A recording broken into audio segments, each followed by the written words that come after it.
Welcome back to the Faculty Factory podcast. I'm Kim Skarupski looking at Dr. Ann Thompson. Friends, Dr. Ann Thompson, MD, MHCPM, is the Distinguished Service Professor Emerita in Critical Care Medicine and Pediatrics and the Vice Dean Emerita at the University of Pittsburgh School of Medicine.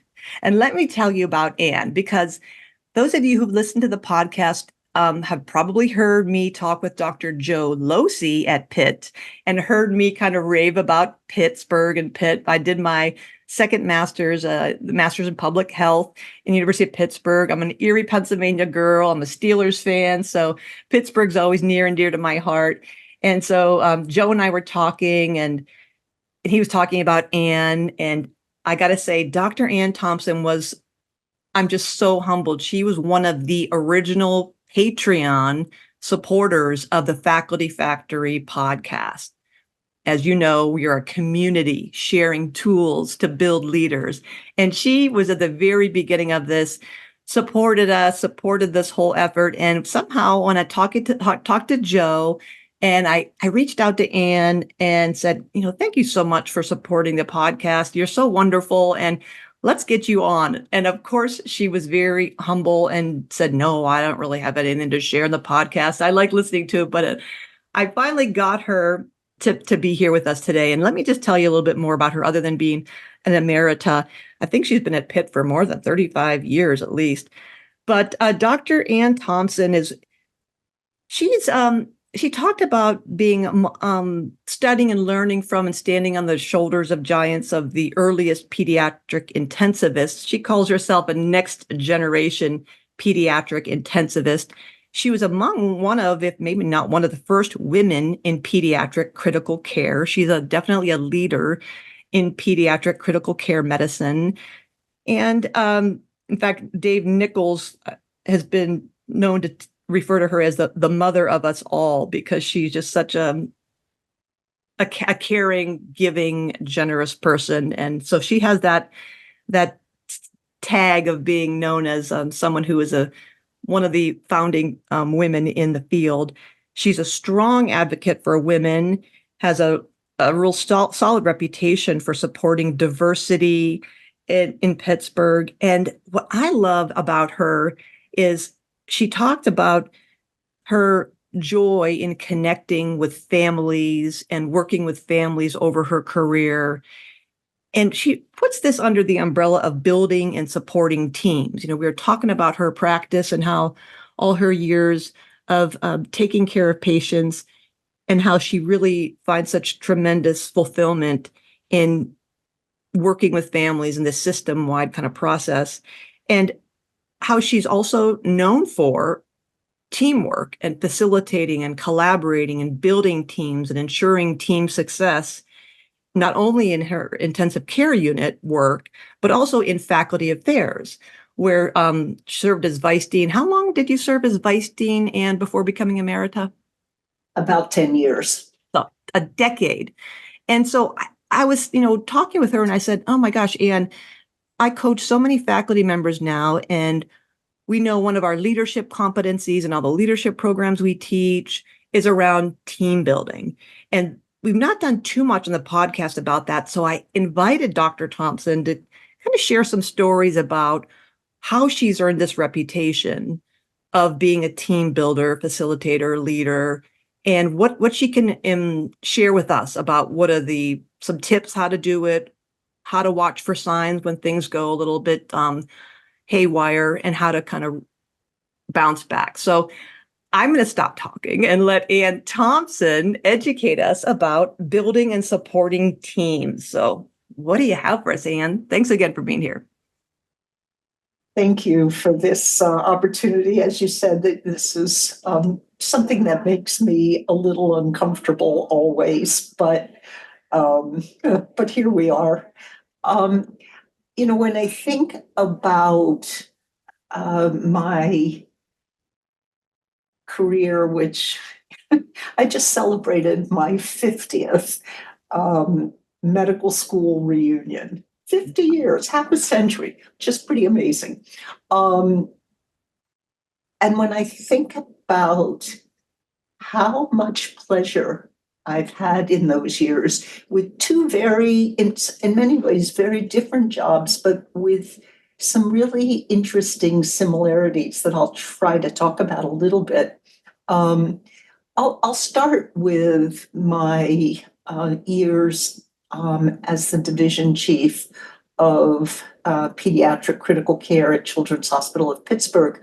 Um, I started that position 1 year out of fellowship. And the reason that I got that job 1 year out of fellowship is that there were only about 6 people in the country senior to me in the field. And I think the search committee here had already asked all of them, and they said no. So I took a deep breath and asked if they would have me, because I didn't want to be in a place without leadership. And as many people have heard me say, I can only imagine that they took sort of a collective deep breath and said, well, okay.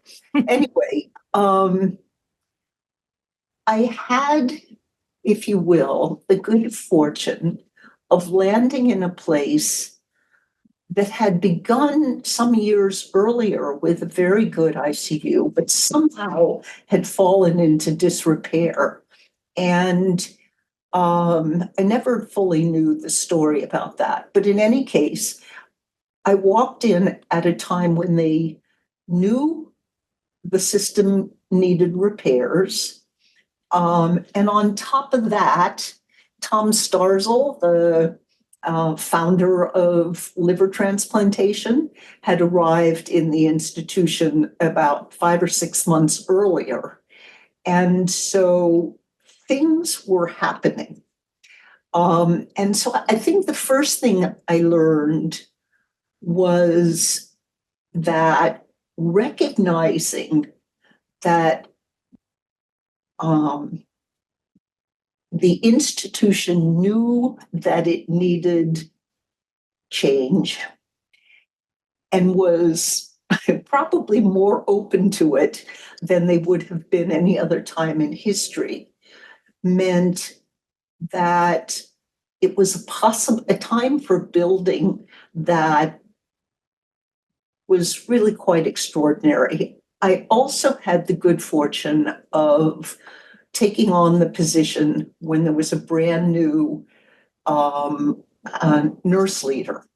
And she and I formed this sort of indivisible unit.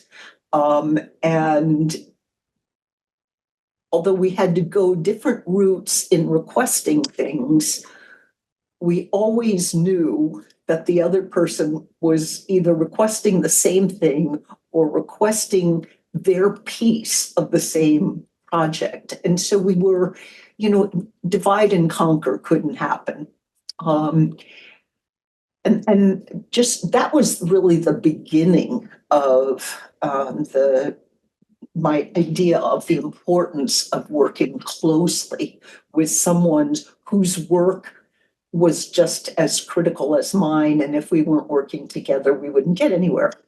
On top of that, I was in a position to recruit like crazy. And again, I've never known for sure whether it was skill or good luck, but I had the idea that I should recruit people whose skills were different from mine and who had a whole lot of energy for what they do or what their focus was.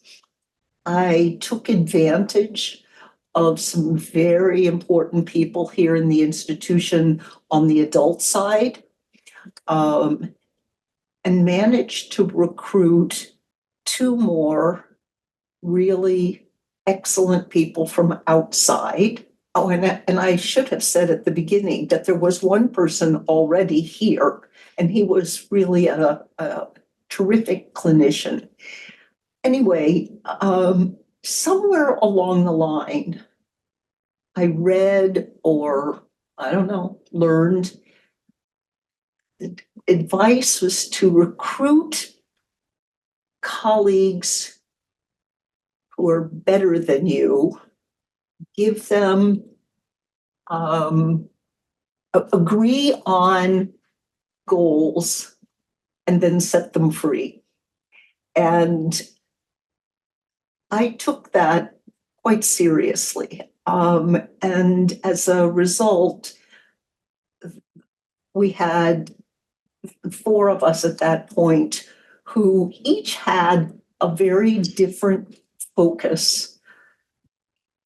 We came together, figured out how those different foci went together, and then we all spread out again and went back to our area of expertise, and it worked fantastically well. We built the clinical enterprise. We ended up with, if not the best research portfolio in the country, we were right up there. One of my colleagues was a magnificent educator, and another was handed development of a transport team, and he ultimately became a national leader in that. So again, the focus was get people who have the skills and passion to do something that was different from my skills, and then give them almost free rein to build it. We came together, we sorted out, where there were resources, where we needed to get new things, where we needed to build on old things. We had tremendous respect for each other, and it worked. For the longest time, I felt that we should recruit from outside because I didn't want us to be limited by our own ideas. I wanted ideas coming from where, I've always said, where God's truth was handed down differently, take advantage of different points of view. And that really worked. And that basic attitude has worked really well in this new role I have, where I work. I only selected some of the people on my most immediate team. Some of them were here when I got here. But in each case, they are excellent on what they are, they're excellent in what they are focused on. They're all good, congenial people. But sometimes because their focus is a little different one from another, there's a need to come together and talk it out and make sure that together we're all aiming in the same direction. And then everybody goes back to their necessary focus. But people seem to really appreciate the opportunity to come together, say their piece, be heard. I don't think anybody feels fearful of saying their piece. Every once in a while we have an energetic argument, but usually it's always good humored. And that coming together and then going off to do what you are responsible for has just worked. I mean, again, it's sort of recruit good people, provide the support they need, but then get out of their way. Yeah. Wow. Love it. That's just evergreen wisdom there. And I'm wondering if someone listening to this saying, gosh, she just said, I don't know if this was skill or luck. Clearly, you're good at this. This is one of the gifts you've been given. I think it always tickled me when people say, oh, anybody could do it. It's so easy. Anybody could do it. It's not a big thing.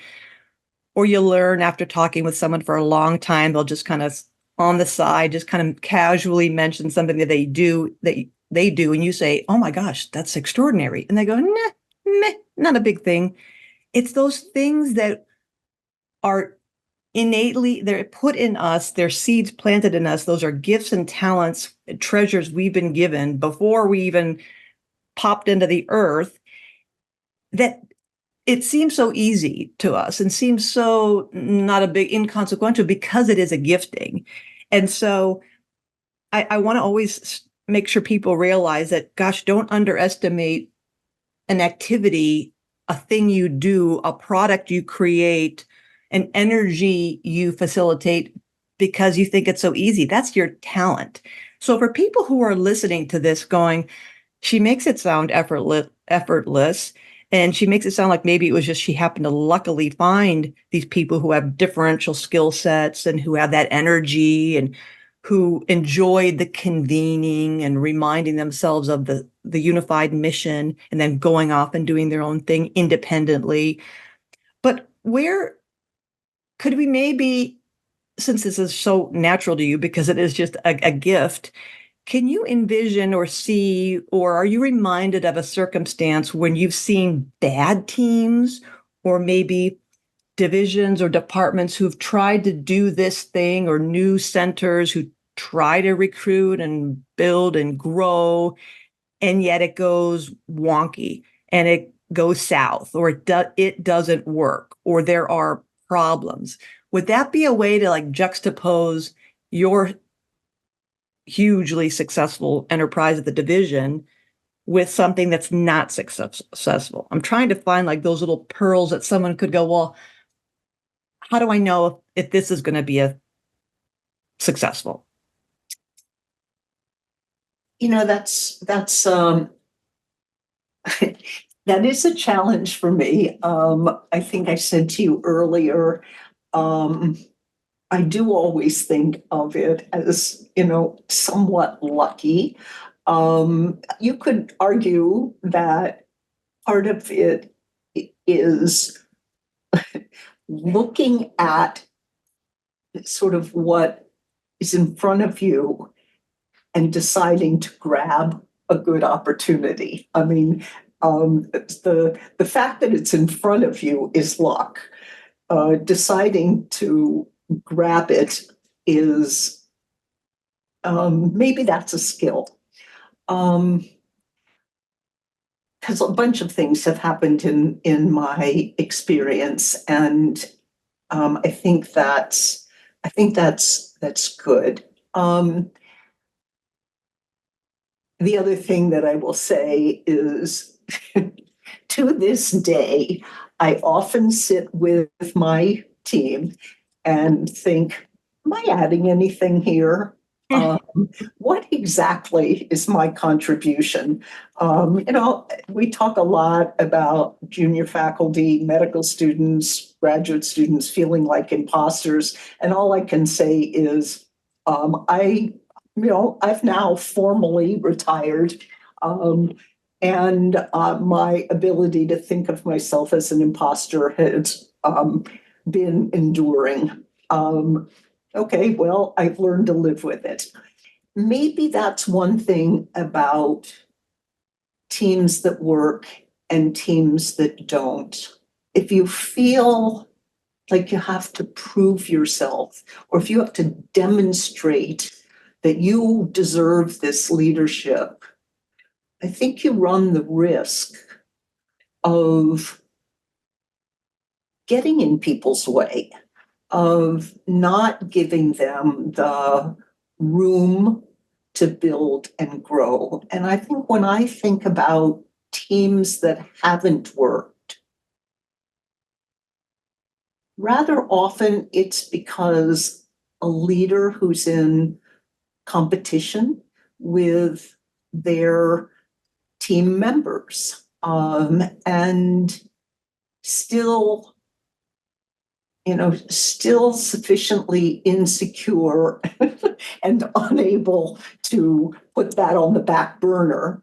I mean, I'm plenty insecure, but I know better than to demonstrate it. I know, I guess I've come to understand that I am valued and I don't need to compete with the people in front of me to feel that value.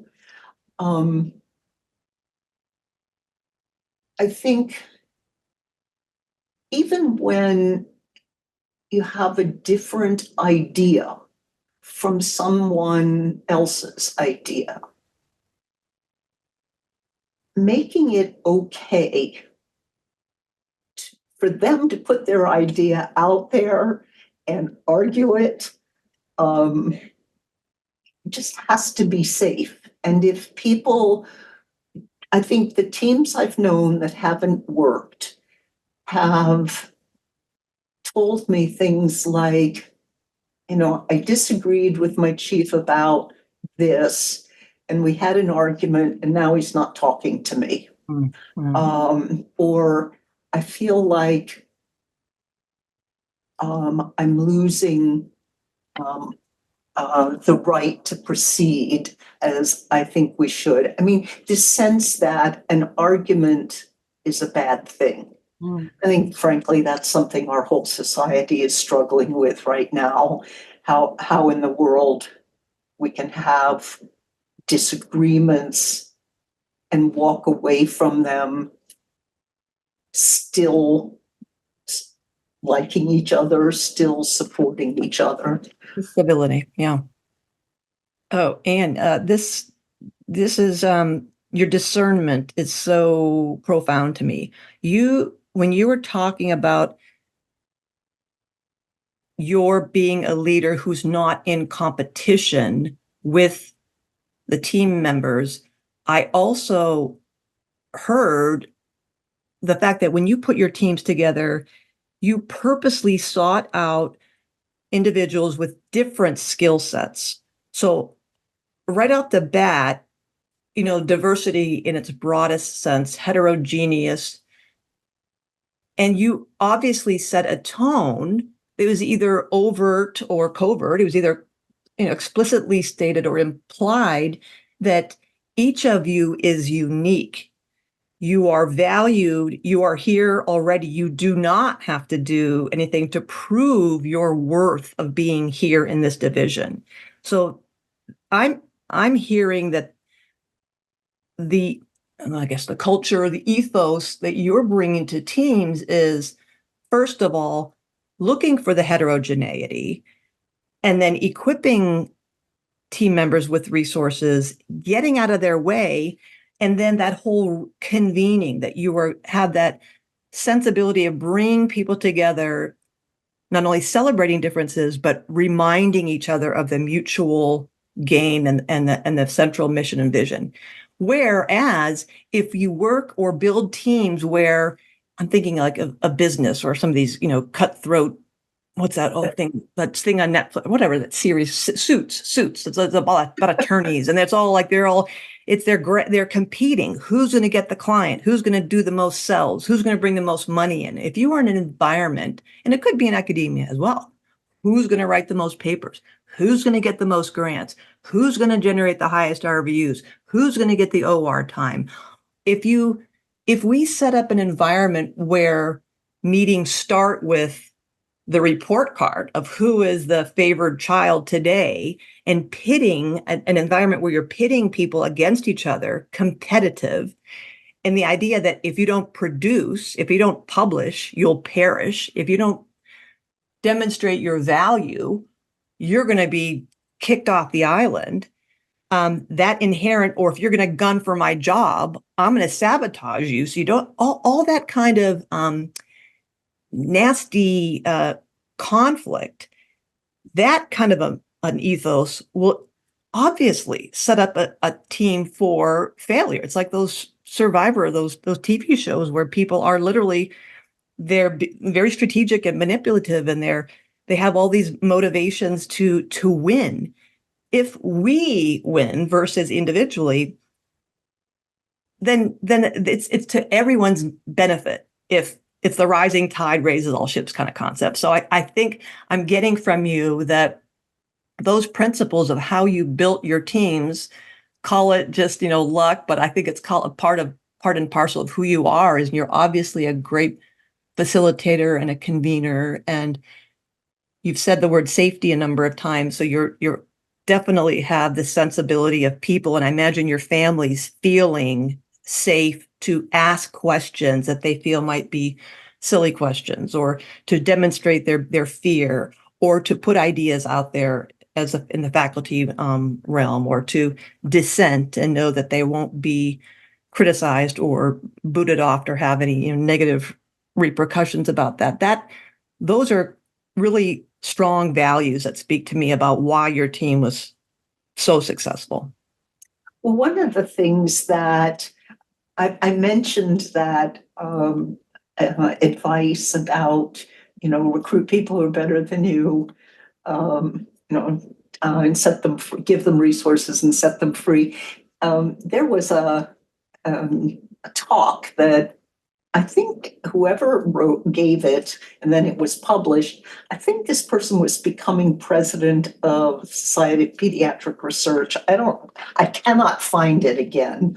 If any of your listeners know where it is, please help me. Anyway, one of the recommendations was to, recruit people, watch them shine, and then bask in their glory.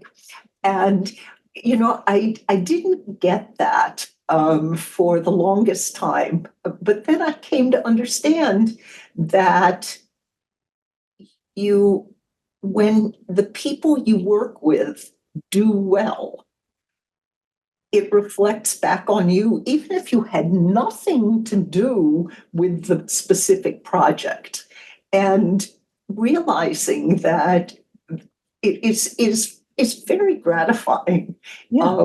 One of our chairs years ago was so early.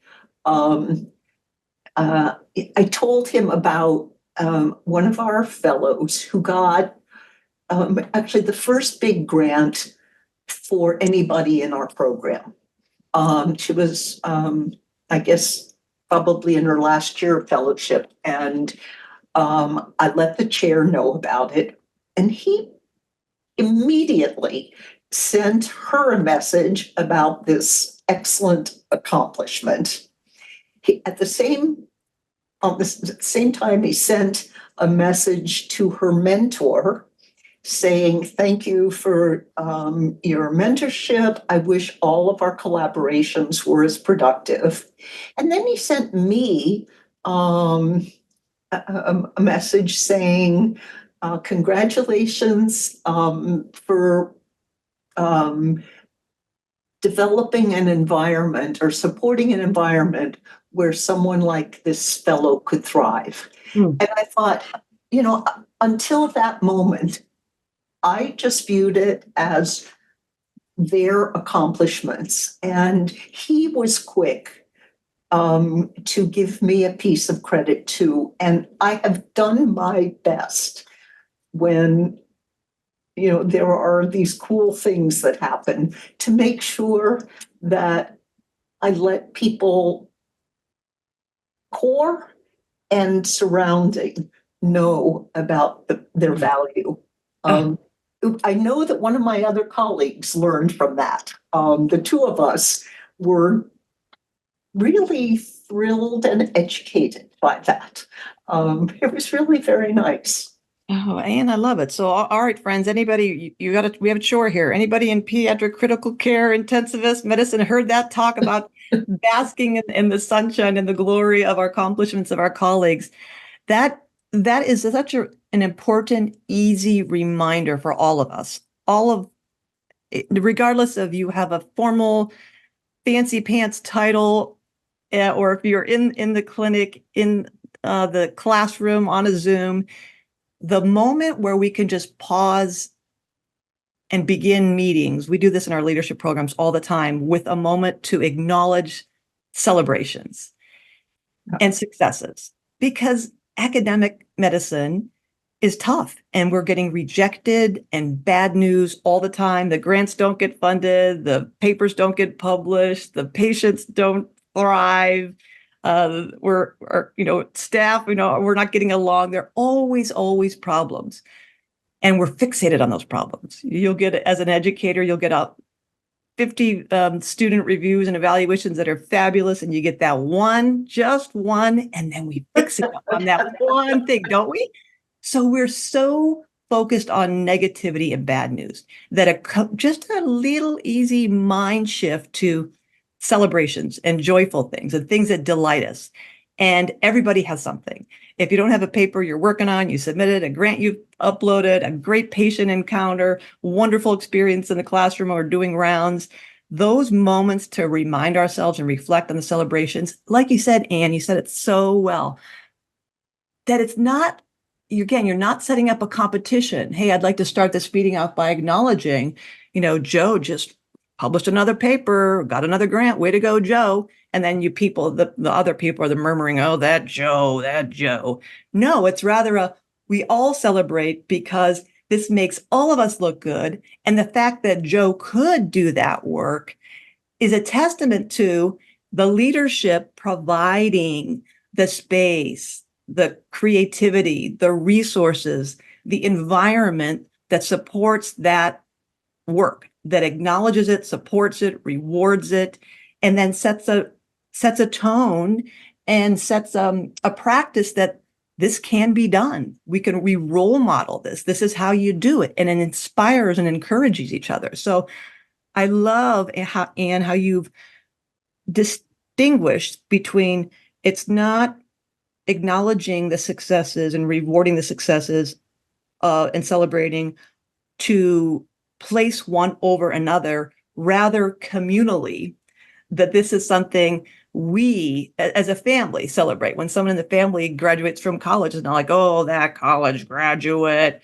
It's, wow, this is part of the family. This is a wonderful thing that we're part of this. I'm a part of this.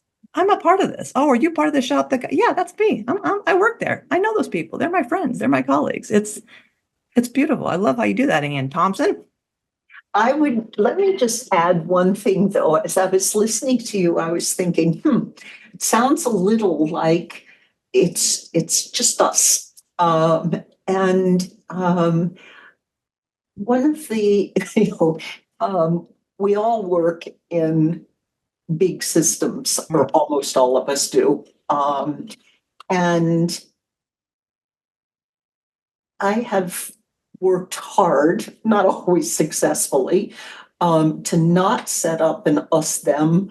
My team was precious to me, I think to all of us, but there were all these other people in the institution, both in the hospital and now in the medical school, where, people are focused on different things or, in conflict with you. And I've done my best. Part of this comes from my childhood where there was, I had to learn to deal with scary anger. And boy, I got good at it. I don't recommend that as a way of learning that skill. But on the other hand, I value having learned it, which is why is this person so upset? And why are we in conflict? And then trying to identify what are their priorities? What are they trying to accomplish? Have we done something that is in some way damaging to them? And then trying to have the conversation with them or modify the system to not only help us thrive, but make sure they feel like their interests are being served. Oh. And trying always, we were in the ICU, we were sort of a microcosm of the whole hospital. In the School of Medicine, in many ways, it's very similar. And it's not surprising that sometimes we had very substantial differences, and trying hard to understand the differences and meet the legitimate needs without Compromising.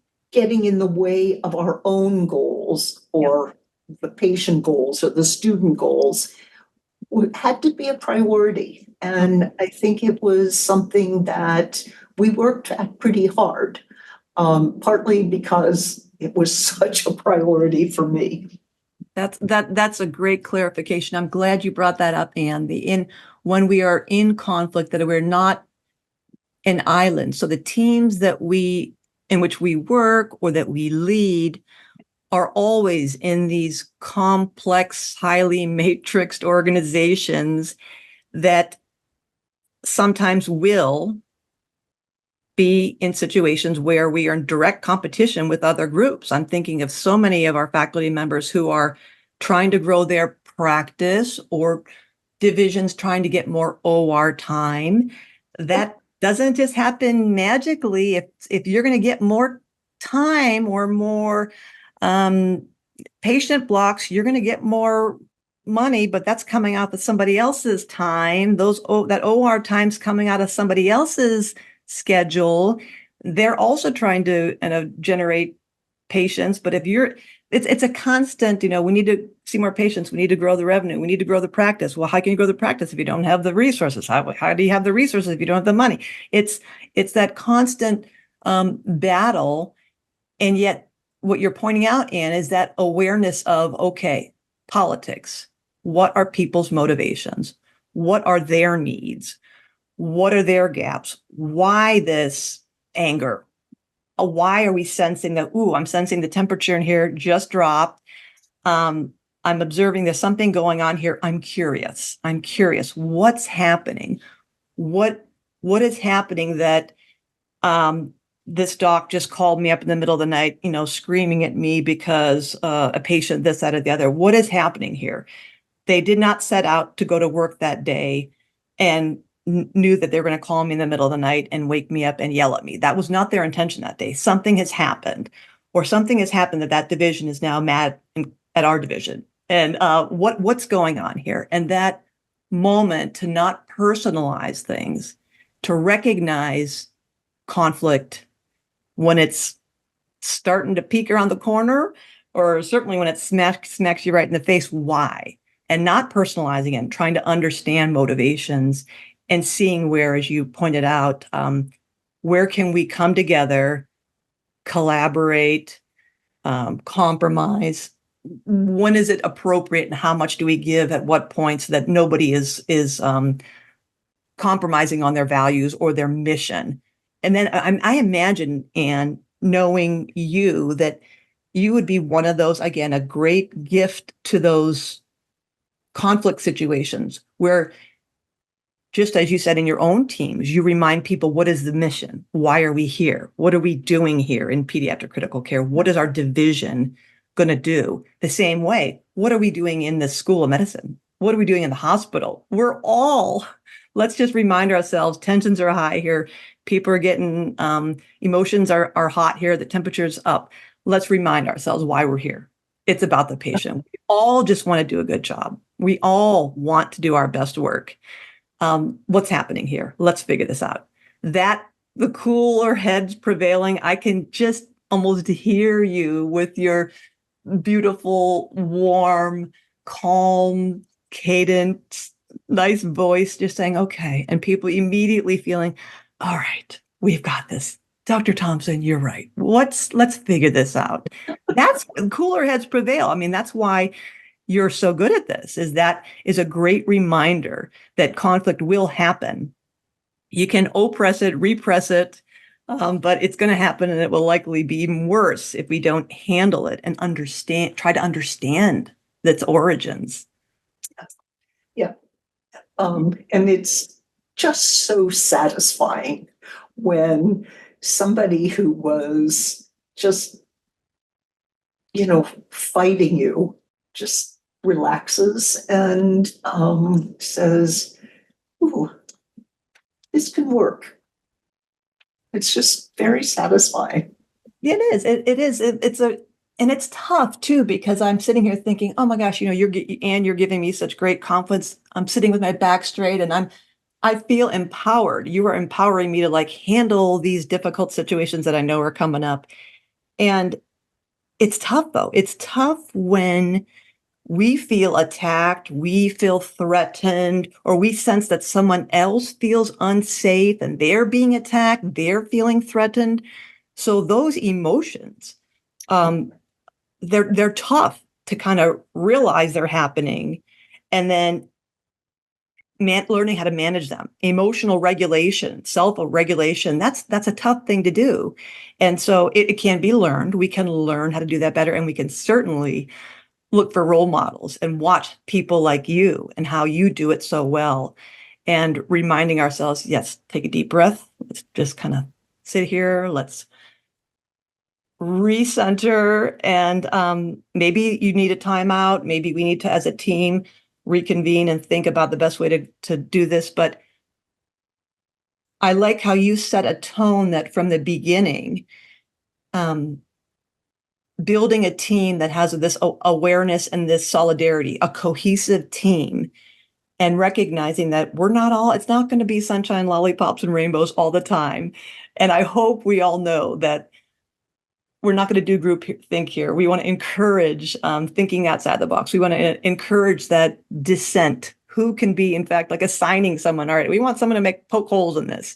That really kind of, I think, lowers the temperature and really invites people to be their full selves. And then when they go out and have potential conflict or teams that aren't as functional, can maybe contribute to the function of another team rather than the dysfunction. One hopes so. Oh gosh, Ann, it's been so wonderful talking with you. I've learned so much. I feel empowered. I know that everyone who's worked with you feels so fortunate, and that's why they love you. That's why you're so strongly endorsed and recognized as being the mother of us all in pediatric critical care medicine, according to Dave Nichols. I'd like to invite you, Dr. Ann Thompson at Pitt, Distinguished Service Professor Emerita and Vice Dean Emerita. What would you like to impart to the Faculty Factory world out there, leaders and faculty members who are listening and maybe struggling with a team, or inherited a new position, or took on a position to lead, and they're maybe a little bit anxious or not sure that they have the gifts and talents that Ann Thompson has? What would you tell them? I guess I have felt that the work we do is important, meaningful, valuable, and good work. And even when it's really hard, and even when, whatever team it is isn't all that smooth today,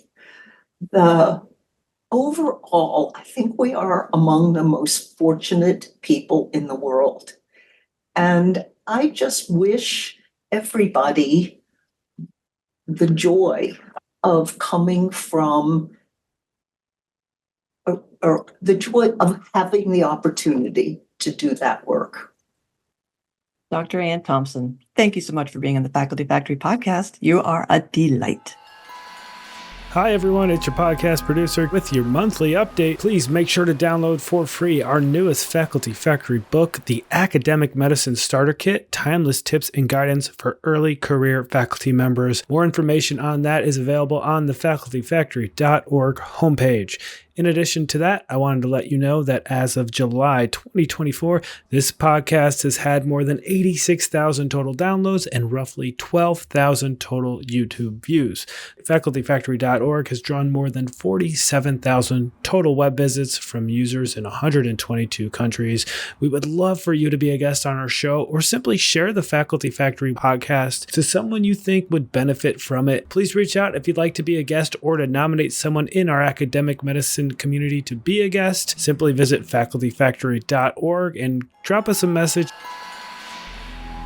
Thanks for tuning in to Faculty Factory Podcast. The mission of the Faculty Factory is to build and support a community of leaders in faculty development who share tools, resources, wisdom, and encouragement in service to our faculty members, schools, and institutions. We encourage you to go to facultyfactory.org to find out more. Get in touch with me, ask me any questions. Maybe you want to be interviewed on the podcast. Thanks for tuning in to Faculty Factory Podcast. We'll see you next time.